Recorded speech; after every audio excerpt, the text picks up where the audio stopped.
एक समय की बात है। शांति नाम की एक औरत अपनी सास और पति के साथ रहती थी। शांति बहुत ही कंजूस स्वभाव की थी। वो द्वार पर आने वाले किसी भी गरीब, बेसहारा या मांगने वाले को कभी भी कोई दान पुण्य नहीं किया करती थी। शांति की सास जानकी उसे कई बार दान पुण्य करने के लिए कहती या खुद से करने की कोशिश करती तो शांति उस पर भड़क जाती थी। ये लो अम्मा, थोड़ा सा आटा रख लो, खुश रहो, परिवार में सुख समृद्धि का वास हो। अरे अरे अरे, जब तुम्हें ही घर में भरा आटा दान में दे देंगी तो हमारे घर में कौन सी सुख समृद्धि का वास होगा। माँ जी, आपको कितनी बार समझाया है ऐसे राह चलते भिखारियों को घर के आटा, चीनी, चावल और अनाज मत बांटा करो, नहीं तो एक दिन हमारे घर के भंडार खाली हो जाएंगे। बेटी, एक कटोरी आटा देने से भला तुम्हारे घर का क्या भंडार खाली होगा। तुम्हारी सास तो बहुत ही पुण्य का काम कर रही है। हमें नहीं कमाने कोई पुण्य। खबरदार माँ जी, आज के बाद अगर आपने मेरे से बिना पूछे किसी को कुछ भी दिया तो मुझसे बुरा कोई नहीं होगा। ये नहीं है कि आपका बेटा पूरा दिन मेहनत करके कमाता है और आप उसे गरीबों में बांट कर उड़ाती रहो। महीने भर बाद यही मेरे से पूछेंगे कि राशन इतनी जल्दी खत्म कैसे हो गया, फिर मैं इन्हें क्या जवाब दूंगी। आप तो पीछे हट जाओगी। बहू, आज एकादशी का दिन है, इसलिए दान करना बहुत अच्छा होता है। और फिर ज्यादा नहीं, मैंने तो बस थोड़ा सा आटा ही दान में दिया। वही मैं कह रही हूँ आपसे, ये नहीं चलेगा। कोई ये दान पुण्य करने से महल नहीं खड़े हो जाएंगे। शांति की सास कुछ नहीं बोल पाती। वो बुजुर्ग तो अपने बेटा बहू के सहारे अपने जीवन के बचे खुचे दिन काट रही थी, पर शांति इस बात को नहीं समझती थी। शांति को दान पुण्य करने से बहुत नफरत थी, इसलिए वो एक फूटी कौड़ी भी दान में न खुद देती न अपनी सास को देने देती। सुमेर बेटा, कल मकर संक्रांति का पावन पर्व है। इस दिन दान पुण्य करने से व्यक्ति के जीवन के सारे दुख दूर हो जाते हैं और घर परिवार में खुशी और कारोबार में सफलता मिलती है। मैं चाहती हूँ कल तुम बहू के साथ मिलकर कुछ दान पुण्य करो। ठीक है माँ, जैसा तुम कहो। मैं कल मकर संक्रांति पर दान करने के लिए सामान खरीद लाऊंगा। अपनी माँ की बात को सुनकर सुमेर कमरे में आ जाता है और शांति को सारी बात बताता है। अरे अरे अरे, पागल हो गए हो क्या? ये मकर संक्रांति, एकादशी, अमावस्या, ये तो रोजाना ही आते रहते हैं। अगर हम इन सब में अपने पैसे को लुटाते रहे तो एक दिन हम सड़क पर आ जाएंगे। मैं तो कहती हूँ मकर संक्रांति के दिन किसी को दान पुण्य करने से अच्छा है तो मेरे लिए एक सोने का हार बनवा दो।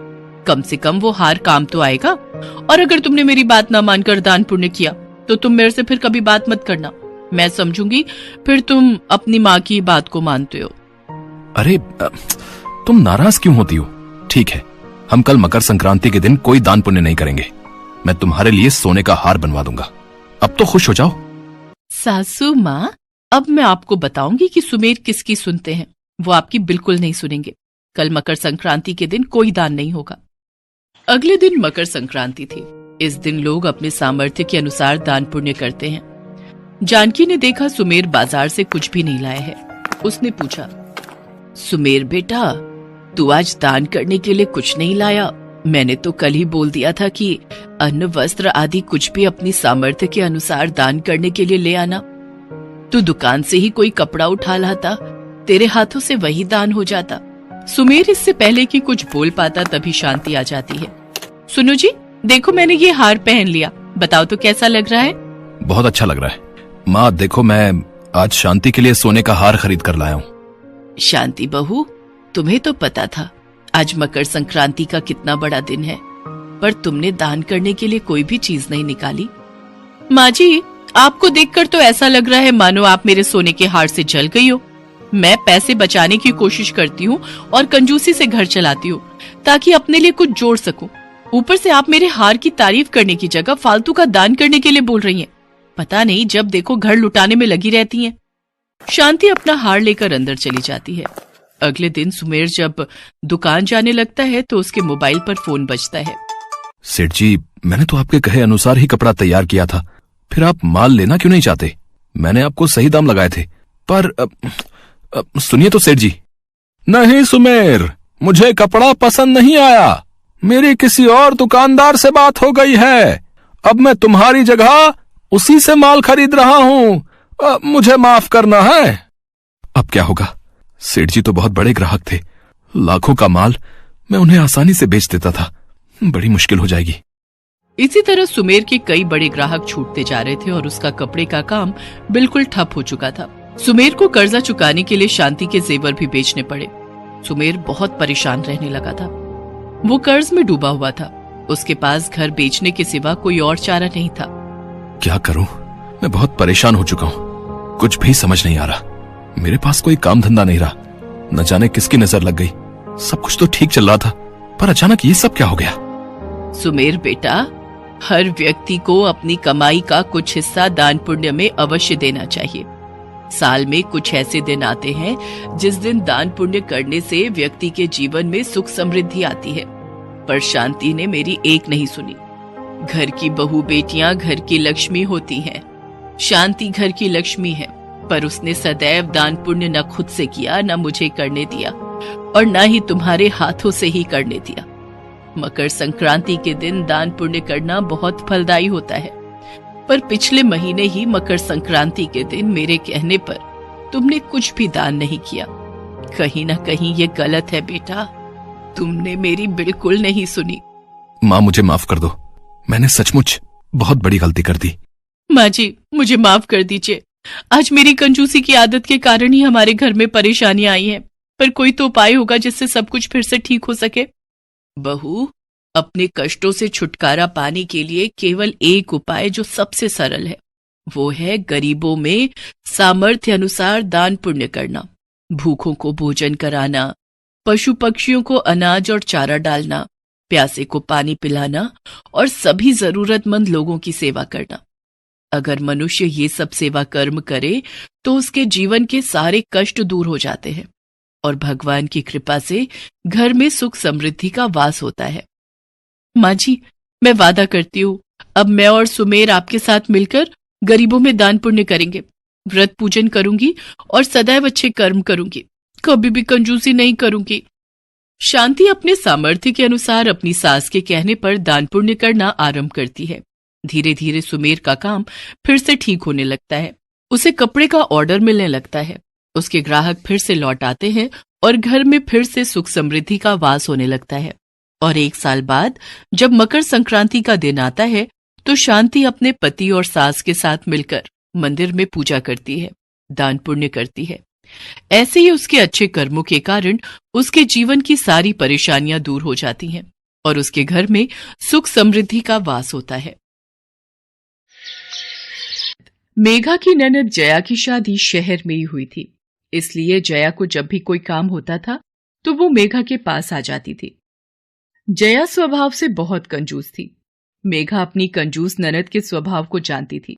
ऐसे ही एक दिन, मेघा, हवा ठंडी चल रही है, मौसम सुहावना है, पैदल ही बाजार तक चल लेते हैं, फालतू के रिक्शे के 30 रुपए लग जाएंगे। मैं तभी जया दीदी के साथ बाहर नहीं जाती हूँ। इतनी कंजूस है कि किसी को 1 रुपया भी देकर राजी ना हो। पर क्या करूँ, एक ही शहर में इनकी शादी हुई है। आए दिन जब भी बाजार जाना हो या फिर कोई काम हो तो मुझे पकड़ लेती हैं और माँ जी भी मुझे इनके साथ भेज देती हैं। देखा, पैदल चलते चलते बाजार पहुंच ही गए, रास्ता भी पता नहीं चला और 30 रुपए रिक्शा के भी बच गए। वैसे तो डॉक्टर भी कहते हैं टहलना सेहत के लिए अच्छा होता है। इसी बहाने हम लोगों का टहलना भी हो गया। इतनी दूर पैदल चला कर ले आई हैं गर्मी में और कह रही हैं रास्ते का पता ही नहीं चला। पता नहीं इतना पैसा लेकर कहाँ जाएंगी। अरे, किस सोच में पड़ गई मेघा, चल साड़ी की दुकान पर चलते हैं। भैया, साड़ी दिखाना जरा।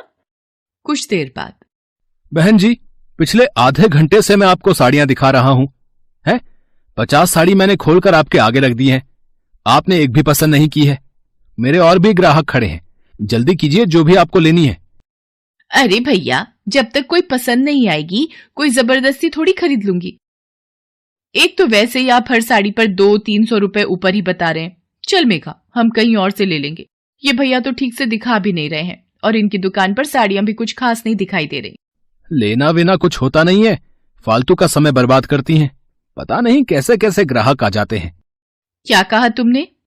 चलो ना दीदी, हम कहीं और से देखते हैं।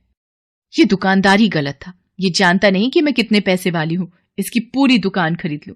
कोई मैं कंजूस थोड़ी हूँ जो इतना बोल गया। मैं भी तो बाजार खरीदारी करने के लिए ही निकली हूँ। कहाँ फंस गई मैं इन कंजूस के चक्कर में। मेरा आधा दिन खराब कर दिया है इन्होंने।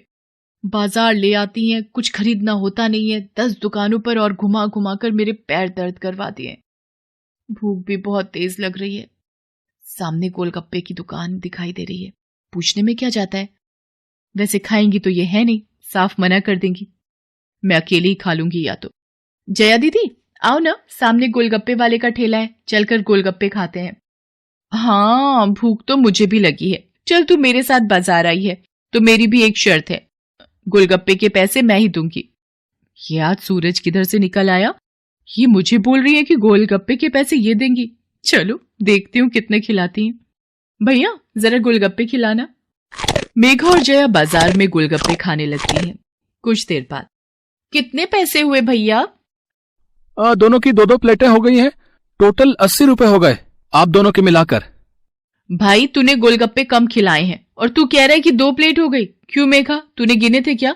मैंने तो मुश्किल से 3 ही खाए होंगे, तूने कितने खाए? मैंने गिने नहीं, बस खा लिए थे। मुझे याद है मेरे 3 ही हुए थे। चल अच्छा, एक मीठी दही और सॉट की पापड़ी दे दे भाई। अरे मेरे पास तो टूटे हुए पैसे नहीं है, 500-500 के ही नोट हैं। एक काम कर जया, गोलगप्पे वाले को तू दे दे 80 रुपए, मैं तुझे घर जाकर दे दूंगी। बेकार में 500 का नोट खुलवाया तो सारे पैसे खर्च हो जाएंगे। दीदी रिक्शा कर लेते हैं, सामान भी है हाथ में। सोच तो मैं भी यही रही थी मेघा कि रिक्शा पर ही घर चले जाएंगे, पर मुझे रास्ते में दरजानी से अपना सूट उठाना है, बहुत दिनों का सिलने के लिए दिया हुआ है और उसका घर पतली गली में है।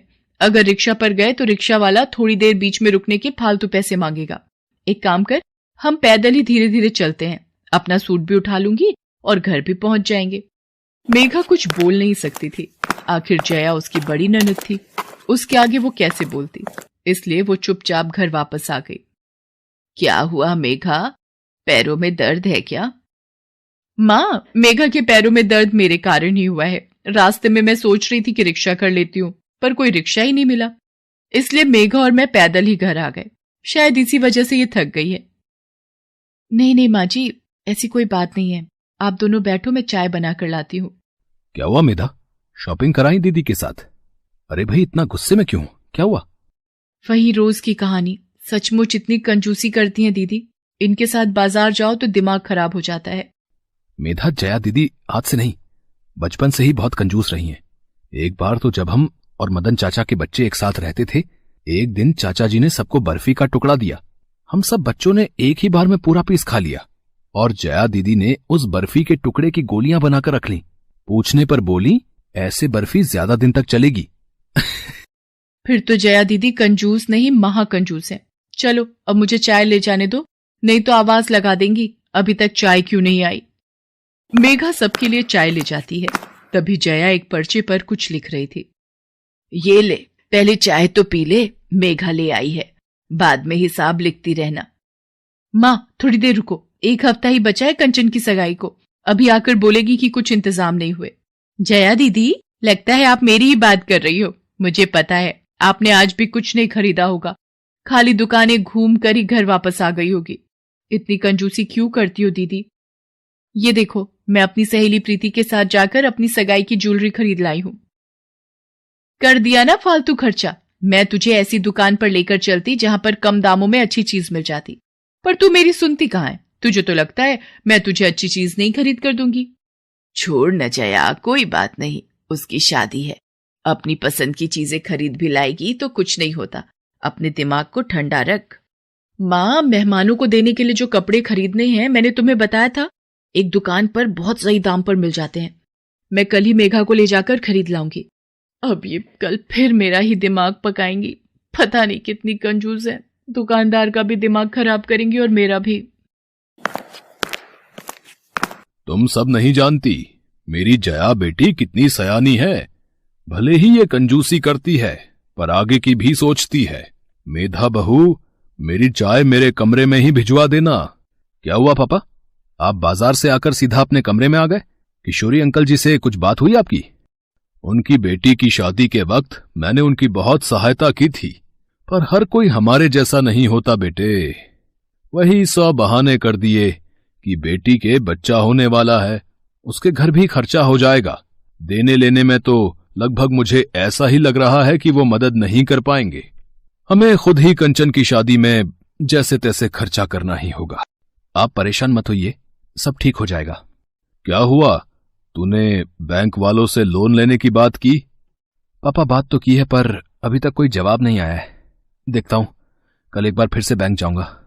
सुदर्शन को उम्मीद थी कि उनका मित्र किशोरी उनकी सहायता करेगा, पर वो अपनी जुबान से मुकर गया। इसी चिंता में सुदर्शन रात भर सो नहीं पाता। अचानक, कमला, सीने में बहुत तेज दर्द उठ रहा है, मुझे लगता है डॉक्टर के पास। राजेश बेटा, मेघा बहू, तुम्हारे पिताजी के सीने में बहुत दर्द हो रहा है, उन्हें अस्पताल ले जाना होगा। सब लोग सुदर्शन को अस्पताल लेकर पहुंचते हैं। जया भी अपने घर से सीधा वहीं पहुंचती है। माँ जी, आप चिंता मत करो, पापा ठीक हो जाएंगे, उन्हें कुछ नहीं होगा। डॉक्टर, अब पापा कैसे हैं?